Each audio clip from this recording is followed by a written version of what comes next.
Se tem uma coisa que o investidor brasileiro ele ama de paixão, ele morre de amores, ele tem aquele sonho, aquele calor no coração dele, é pelo investimento em imóveis. Fala pra mim se eu não tô certo, pessoal. Todos vocês aí que estão assistindo esse vídeo, eu tenho certeza que em algum momento já passou na tua cabeça, pô, cara, será que eu não pego meu dinheiro e não compro um imóvel? Será que eu não compro uma casinha, não boto ela para alugar? Pô, vou ganhar tanto de renda mensal, vou ganhar 2 mil, 3 mil, se eu comprar mais uma e fizer assim, tal, pá. Tenho certeza que você já pensou sobre isso em algum momento. E aí, pessoal, naturalmente eu preciso falar sobre isso, tá certo? Responder a pergunta, será que vale a pena investir em imóveis? Percebam, tá? Tô falando de investimento, não é imóvel de moradia. Imóvel de moradia a gente pode falar num outro vídeo, inclusive tem bastante coisa para conversar sobre isso, mas hoje é sobre investimentos, é dinheiro fazendo dinheiro. Será que vale a pena comprar imóveis, investir em imóveis para gerar renda, para ganhar valorização? Tudo isso nós vamos conversar aqui hoje, um bate-papo muito franco aqui, quero trocar essa ideia aqui com vocês e principalmente com base na minha experiência como consultor financeiro. O que os meus clientes já passaram, qual foi o aprendizado que eu tive, então fica comigo até o final desse vídeo aqui, que eu vou trazer essa conversa aqui, com essas visões, tá? Principalmente relacionado aí à psicologia financeira, aos viéses comportamentais, vou tentar misturar tudo isso aqui e trazer uma visão diferente, tá certo? Antes, pessoal, se você ainda não é inscrito no canal, aproveita agora aqui para se inscrever, estamos crescendo aqui bastante, já deixa o like no vídeo também para me dar uma força e deixa sua opinião aqui nos comentários, eu tenho certeza que esse tema aqui, ó, ele divide opiniões, tem gente que leva pro coração, né, porque não sei o quê, porque meu tio, tal, investiu em imóvel a vida inteira. Então deixe sua opinião aqui nos comentários, vamos discorrer melhor aqui, trazer outras visões também sobre esse tema aqui. Beleza, gente? Então vamos lá, vamos começar aqui, ó. Eu separei aqui para nós algumas questões aqui importantes, tá? Primeiro de tudo, pessoal, enquanto investidores, tá certo? A gente tem que estar sempre de olho, sempre cuidando com as narrativas. Esse é o ponto que eu quero trazer aqui. O que isso significa? A narrativa, ela é aquela coisa que fica martelando na nossa cabeça, aquelas verdades, aquelas histórias que a gente está sempre contando para nós mesmos, tá? E aí o que normalmente tem relacionado a imóveis? Ah, imóvel nunca se desvaloriza, imóvel sempre se valoriza, imóvel é um investimento seguro, imóvel é um ativo real. A gente está sempre com isso aqui na nossa cabeça, não é verdade? E é principalmente essa primeira frase aqui que eu quero elaborar, tá? Imóvel sempre se valoriza. Gente, de onde é que surgiu isso? De onde que vem essa narrativa aqui, tá? Ela vem da geração passada, da geração anterior, que foi a geração que aqui no Brasil viveu a hiperinflação dos anos 80, dos anos 90. Porque o que aconteceu lá naquela ocasião, tá? Qual era a realidade que a gente tinha? Era um Brasil que estava ainda se desenvolvendo, a infraestrutura não estava totalmente pronta, a gente tinha cidades crescendo, cidades se urbanizando, as pessoas saindo do campo, vindo para as cidades, tendo muitos e muitos filhos, as pessoas tinham filhos pra caramba.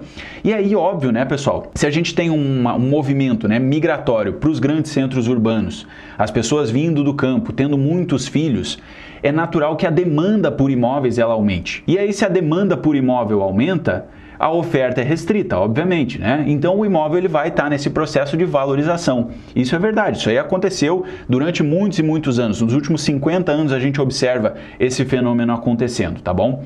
Então foi daí que surgiu essa narrativa. E ela ficou muito mais forte quando a gente teve lá o problema da hiperinflação no final ali dos anos 80 e início dos anos 90. Naquela ocasião, gente, quando a gente teve lá o problema do governo Collor, que foi o confisco da poupança, pergunta para seus pais aí, para seus avós, como é que foi essa situação aí? Eu não era vivo na ocasião, mas eu cresci ouvindo relatos disso. Meus pais, meus tios, meus avós, um monte de gente que trabalha comigo, todo mundo viveu essa época aí, foi um terror, era um caos.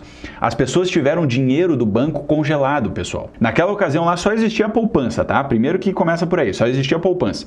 E aí o dinheiro foi congelado, ele foi retido, né? E depois devolvido lá com uma correção minúscula e aí a inflação corroeu todo aquele poder de compra do dinheiro. Então foi um evento totalmente traumático. E quem é que se salvou numa ocasião como essa? Quem se salvou foi quem tinha imóveis. A pessoa que tinha um imóvel lá bonitinho, tinha sua casa própria, tinha um imóvel a mais, tinha um terreno, tinha qualquer coisa, essa pessoa saiu ilesa. Ela passou batido por essa situação aí. Inclusive hoje ela provavelmente é muito rica, tá? Porque se ela manteve esse nível de patrimônio, só por ela ter tido ali a valorização natural, a reposição da inflação de todos esses anos, ela deve ser uma pessoa com um alto patrimônio hoje. A nossa geração anterior aqui, a geração dos meus pais, a geração dos meus avós, são pessoas que conseguiram comprar bens lá atrás por valores muito pequenos. Até tem memes sobre isso, né? O pessoal brinca bastante. Tipo, o meu avô trocou o terreno dele por um botijão de gás, trocou o carro dele por sei lá, duas galinhas e um porco lá que ele tinha. Porque realmente era uma época que tinha muita abundância, né? Os bens, eles eram fáceis de ser trocados, tá certo? E aí criou-se essa cultura, pessoal. É esse o ponto que eu quero chegar, ó. A gente tem essa narrativa, essa cultura de que desde lá atrás quem tinha imóveis foi quem se deu bem, foi quem passou pela hiperinflação, é quem hoje tem muito patrimônio, porque naquela época lá atrás era fácil de comprar e também protegeu o poder de compra dessa pessoa aí ao longo de vários e vários anos. Só que aí qual que é o problema? O tempo passa, né, gente? O tempo passa. A realidade que a gente tinha lá, ela não é a mesma realidade que a gente tem hoje. As coisas mudaram absolutamente. A gente tem vários casos de cidades. Eu falo aqui, por exemplo, Porto Alegre, tá? Porto Alegre, pessoal, é uma cidade em que os jovens vão embora. Os jovens não ficam aqui em Porto Alegre, no geral, tá? Tô falando no geral, não em casos particulares aí. Mas no geral não tem muita oportunidade aqui. Não é uma cidade que tem um dinamismo. Ela é uma cidade que exporta pessoas, tá certo? As pessoas vão embora. Se as pessoas vão embora, não tem demanda por imóveis desse jeito. A população também não cresce, as pessoas já não têm mais filhos como tinham antigamente. Então percebam que nos dias atuais a realidade é outra. A coisa que sustentava essa narrativa, ela já não se aplica mais 100% desse jeito. Então esse é o primeiro ponto aqui que eu queria trazer, tá? A gente tem toda essa questão, tem a questão demográfica, tem a questão do dinamismo, a questão da urbanização, então tudo isso ele já vem quebrando essa narrativa, tá?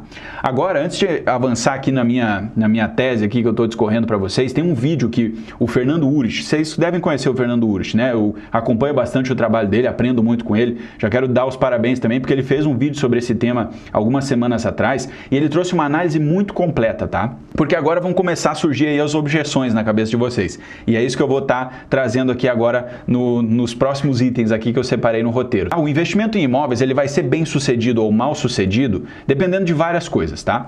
Mas a gente tem dois tipos de análise que podem ser feitos. Primeiro, a análise micro e segundo, a análise macro, tá? O que eu quero dizer com isso?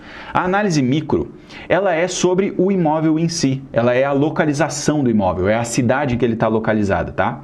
Então vocês vão me dar exemplos aqui, ó. O pessoal sempre traz, né? Tá, mas e quem comprou imóvel lá em Balneário Camboriú agora? Gente, Balneário Camboriú é um exemplo de cidade que está crescendo, está se urbanizando, está expandindo, tá? Então é esse movimento natural que eu estava explicando. E isso tem tudo a ver com a questão micro, é uma questão da cidade, é uma questão da localização. Então, ó, quem comprou alguns anos atrás se deu muito bem, valorizou, o negócio cresceu bastante.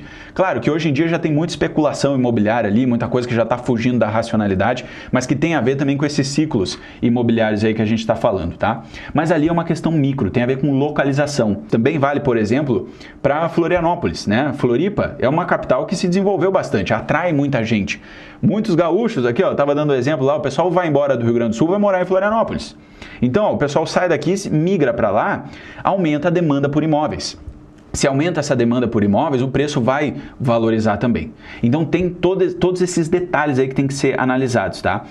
O micro, o âmbito micro que eu estou falando aqui, ó, é sobre localização, é sobre particularidades, sobre especificidades daquela região, daquele imóvel em si, tá certo?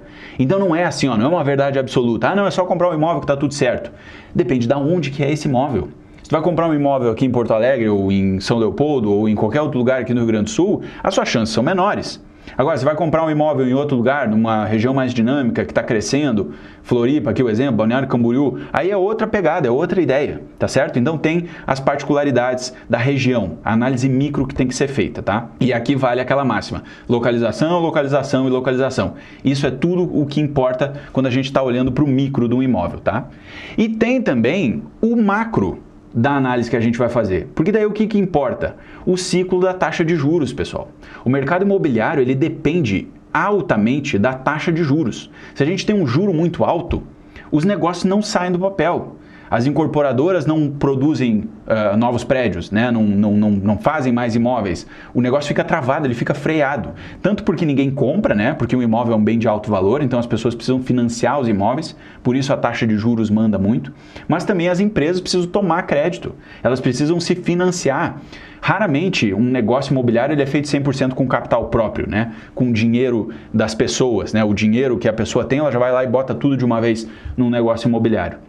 Então a taxa de juros ela também interfere altamente no dinamismo do mercado imobiliário, tá? E agora, nos últimos anos aqui, a gente tem uma taxa de juros altíssima. O mercado imobiliário está muito enfraquecido, principalmente aí nesse ciclo de Selic alta aí que a gente está vendo pelos últimos 3 anos, mais ou menos. Tá certo? Então esse ponto aqui ele também é super importante. E aí me leva a fazer já a ponte com o terceiro item aqui que eu quero comentar com vocês, que é o seguinte, pessoal. Voltando para a questão lá, né? Pô, imóveis são bons investimentos? Vale a pena investir em imóveis? Pessoal, a resposta ela é, assim, não é simples, né? Mas o que a gente tem que ter na cabeça, tá? Imóvel é uma classe de ativos. É uma classe de ativos, é uma categoria, dentre muitas outras. Lembra aquela analogia que eu fiz com vocês já em outros vídeos? Falando assim, ó, cara, quando a gente monta uma carteira de investimentos, é como montar um prato, como ser um nutricionista fazendo uma dieta. Tem que ter uma fonte de proteína, tem que ter uma fonte de carboidratos, tem que ter uma fonte de fibras, verduras, vegetais, aquela coisa toda, tem que beber água, tem tudo isso. Imóveis são uma opção, são uma entre várias outras. Dá para investir em imóvel, assim como dá para investir em renda fixa, assim como dá para investir em ações, dá para investir em negócios, dá para investir no exterior. Tem muitas outras coisas que podem ser analisadas, tá certo? Mas, quando a gente fala assim, ó, imóvel é uma classe de ativos, isso aí tem uma série de consequências. Primeiro, cada classe de ativos, ela tem características. Ela tem característica de risco, de liquidez, de questões particulares. E nos imóveis isso aí é muito marcado, tá?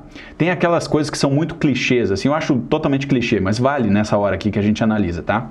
Vamos pensar lá, você aí, ó, o seu João aí juntou um dinheiro, tal, tá com 500 mil lá parado. Ele analisa entre comprar um imóvel e investir em renda fixa, por exemplo. Se o seu João vai comprar um imóvel, vai comprar um apartamento para alugar, provavelmente ele vai gastar todo esse dinheiro, vai gastar 500 mil em um único imóvel.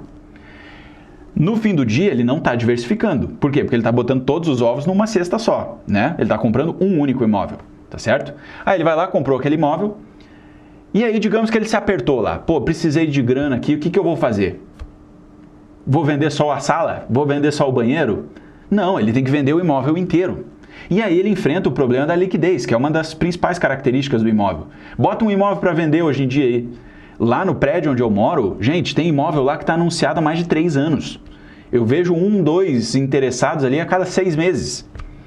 Estão entendendo? Não é fácil, não é simples. Não é um investimento que tem liquidez, ele tem pouquíssima liquidez. Então isso aí tem que ser considerado também, tá certo? Outra coisa, se é um imóvel de aluguel, ele vai ter vacância. Ele não vai ficar 100% do tempo alugado. Ele vai ficar períodos ali que não vai estar com inquilino. E aí você tem que pagar o custo. Se for um apartamento, tem condomínio, tem o IPTU, tem as contas inerentes ali do imóvel para manter, tem que fazer manutenção, tem tudo isso que tem que ser levado em consideração, tá certo? Então esse ponto aí ele é muito importante. Imóveis são uma classe de ativos, cheia de características, cheia de especificidades, tá certo? E aí vocês vão me falar assim, pô, Tiagão, então é melhor investir em fundo imobiliário, né? Fundo imobiliário, lá no mercado financeiro, tem toda aquela característica. Eu acho que ali é outra conversa, tá, pessoal? Porque o que vai acontecer aqui, ó? A gente está falando aqui principalmente de imóveis residenciais, tá? Tem também o negócio dos imóveis comerciais, que depois a gente vai comentar, mas em fundos imobiliários, normalmente a gente investe para investir naqueles imóveis que eles são excepcionais, tá? É um shopping, é um galpão logístico, é um prédio de escritórios, é uma outra pegada. Não é uma casinha de aluguel, não é um apartamento para alugar. Tá certo? São outros tipos de imóveis, é uma outra ideia, tá certo? Mas vale sim essa questão. Um fundo imobiliário ele é muito mais líquido do que um imóvel diretamente, tá? Então, esse ponto aqui a gente tem que considerar assim. Imóvel é uma classe de ativo, é uma categoria. Ele vai ter problemas, ele vai ter benefícios, ele tem tudo que a gente precisa levar em conta em qualquer outra classe de ativos, tá? Renda fixa também é assim, ações também é assim, tudo é assim. A gente tem que ter esse olhar mais frio nessa hora aqui, tá? Tirar a narrativa, tirar o sentimento da análise e olhar com esse ponto de vista. Beleza? Então, esse ponto aqui que eu queria trazer, que é importante aí para vocês, tá? Agora, vamos lá. Vocês vão... a cabeça tá fervendo aí, vocês estão entendendo onde eu quero chegar, né? O ponto é o seguinte, tá, pessoal? Quando a gente olha para os dados, tá? Olha para o passado aí, ó. Nas principais capitais aqui do Brasil, investir em imóveis residenciais não vale a pena. E por que não vale a pena? Por causa de tudo que eu já conversei com vocês aqui agora. A dinâmica da economia brasileira mudou. Ah, mas e o caso de Balneário Camboriú? Gente, Balneário Camboriú é um exemplo, tá certo? É um exemplo. Deu certo, é óbvio que deu certo, não dá para negar. Florianópolis, deu certo, não dá para negar também. Mas e se você tivesse comprado um imóvel em São Paulo? Se tivesse comprado em, sei lá, em Salvador, na Bahia? Se tivesse comprado aqui em Porto Alegre, por exemplo? Estão entendendo? Todos os outros deu errado, mas deu certo lá em Balneário Camboriú e Florianópolis. Não dá para se apegar no exemplo que deu certo, porque ali quem mandou foi a questão micro, tá certo? E não a questão macro ou a questão de qualquer outra coisa. A dinâmica da economia brasileira, ela mudou muito. É esse o ponto que eu estou trazendo para vocês. Então, no geral, tá certo? Falando no geral, a resposta é não. Não valeu a pena investir em imóveis nos últimos anos. Quem investiu, mesmo gerando renda de aluguel, simplesmente só empatou com a inflação. Se tivesse investido na taxa Selic, né, num tesouro Selic, tivesse investido na bolsa, em qualquer outra classe de ativos aí do mercado financeiro, fazendo bem feito, teria ganhado dinheiro a mais do que ganhou com o imóvel, tá certo? Então, essa é a mensagem principal aqui, é o ponto que a gente está trazendo. E aí, esses exemplos isolados, tipo, Balneário Camboriú, Floripa, beleza, eles têm lá o seu mérito, mas eles são um entre todos os outros que a gente está avaliando, tá? É aquele viés, né? Só os vitoriosos é quem contam histórias, né? Aqueles que investiram mal, fizeram um mau negócio, eles não vão encher a boca para falar aqui agora. É só o pessoal que saiu vitorioso que conta as histórias, né? Então, esse ponto aí é importante para a gente não enviesar essa análise, tá? Agora, gente, eu quero falar de um outro tema aqui que é muito importante, para a gente já caminhar para o final aí da nossa análise aqui, tá? Porque hoje em dia tem no mercado também um negócio que está surgindo muito forte, que é o tal do consórcio, tá bom? O consórcio, ele é um grande, dá para se dizer que ele é um grande problema aí que a gente tem, tá? Porque hoje em dia tem uma massa vendedora de consórcio que ela tá muito aquecida, tá? Tem muita gente vendendo consórcio, vendedor de consórcio para tudo que é lado, o pessoal se falando consultor de negócios, não sei o que e tal. Mas, gente, o consórcio, ele surge, de novo, de uma narrativa. Por quê? Porque o brasileiro, além de gostar muito de imóveis, ele também odeia pagar juros para o banco, tá certo? Odeia pagar juros para o banco. E aí o que isso causa, né? Pô, tá causando aqui um problema, né? O brasileiro não tem dinheiro, ele quer comprar imóvel. E ele também não gosta de pagar juro para o banco. Então vamos criar um negócio que a gente pode contar essa história dizendo assim, ó, não, você não vai pagar juros aqui. Aqui você paga lá uma taxa de administração. Tem também uma correção monetária, que daí o pessoal não fala muito. E é aí que mora o grande perigo do negócio, tá? No fim do dia, pessoal, o consórcio, ele é muito parecido com qualquer outro instrumento de financiamento. Ele é um instrumento que você está financiando, você está pegando dinheiro que você não tem, né? E você vai pagar em suaves prestações. Naturalmente, você vai ter, sim, uma correção desse dinheiro, né? Não existe almoço grátis, vocês sabem muito bem disso. E aí o negócio é o seguinte, a narrativa é, ó, não tem juros, tem uma taxa de administração, mas tem também uma correção monetária que é né, a taxa de inflação da construção civil, o Índice Nacional da Construção Civil, o famoso INCC. Então, gente, no fim do dia, o cara que faz um consórcio, ele tem na mão dele uma espécie de dívida com um juro pós-fixado. Ele está pagando INCC mais a taxa de administração. Então, se a gente tiver um problema aí, o INCC disparar, a gente está vendo isso agora, com a guerra lá no Irã, o preço das coisas, dos insumos de produção e da construção civil principalmente, estão subindo pra caramba. O cara que tem um consórcio na mão, a parcela dele vai ficar mais alta. Então, gente, não tem essa história de oitava maravilha do mundo. Consórcio não é uma oitava maravilha do mundo, não é a salvação da humanidade. E aí, o pessoal se esforça muito para vender porque ele paga muita comissão. É óbvio, né, pessoal? Os seres humanos respondem a incentivos. Então a gente sabe, ó, tem toda essa narrativa, né? Constrói-se a narrativa, o brasileiro ama imóvel, ele não tem dinheiro para comprar e ele não quer pagar juro para banco. Então vamos criar um negócio aí que dá para vender bonito, que fala que não tem juros, né? Mas lá nas entrelinhas, quando a gente analisa, tem todos esses pontos aí que eu trouxe para vocês, tá? Sempre vai ter a história do tiozão que ficou rico com consórcio, que ele alavancou o patrimônio, tal, não sei o quê, mas a verdade é essa que eu trouxe aqui, pessoal. Não tem essa história aí de um negócio milagroso, negócio salvador. Você tem que olhar nas entrelinhas lá, você tem que saber o que você está fazendo E aí você vai decidir, né? Na maioria dos casos não vale a pena também fazer consórcio, tá? É mais barato, é mais inteligente fazer um financiamento. Mas aí o pessoal tem que questionar as próprias crenças, né? Tem que saber que, ó, eu vou estar pagando juro para banco, mas é melhor pagar juro para banco do que ficar lá num consórcio que tem a correção pós-fixada, né? Flutuante. Beleza? Então, gente, esse ponto aí também queria trazer aqui para vocês.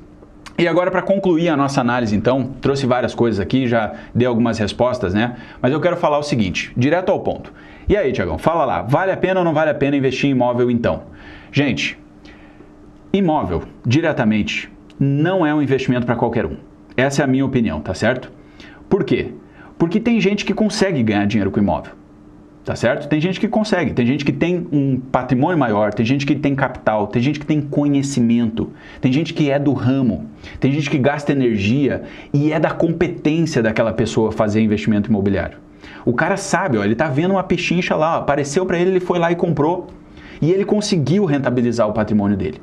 Mas essa pessoa tem o quê? Ela tem know-how, ela tem conhecimento, ela tem a expertise, ela tem patrimônio, ela tem coragem. Por quê? Porque o imóvel é um investimento de risco também. O cara tem que ter perfil para conseguir fazer isso. Então, o negócio é esse, pessoal. Não é para qualquer um. É para quem sabe. É para quem é do ramo, tá certo? Então, tem que saber de todas essas coisas aqui, antes de se meter a fazer qualquer coisa. Só porque tá indo na onda, tá indo na narrativa, tá indo na cultura, né? Se você deixar a cultura tomar conta, né? Aquela ideia, não, o imóvel sempre valoriza, vou comprar aqui porque é mais seguro, pelo menos é um ativo real. A chance de você fazer mau negócio é enorme, enorme mesmo. Imóvel diretamente é um negócio para quem sabe, é um negócio para quem conhece, é um negócio para quem tem o perfil e tem o conhecimento, tá certo? Não é para qualquer um. E principalmente num cenário como nós estamos agora de Brasil, em que o dinamismo está mais fraco, as capitais principais aí do Brasil, elas não estão crescendo altamente, as pessoas estão tendo menos filhos, então é um negócio que ele é altamente desafiador. E, de novo, é para quem conhece, para quem sabe, tá certo? Se você ficou até o final, deixe sua opinião aqui nos comentários. Agradeço muito aí por ter assistido. Deixe seu like no vídeo e muito obrigado por assistir. Um grande abraço a todos e até a próxima.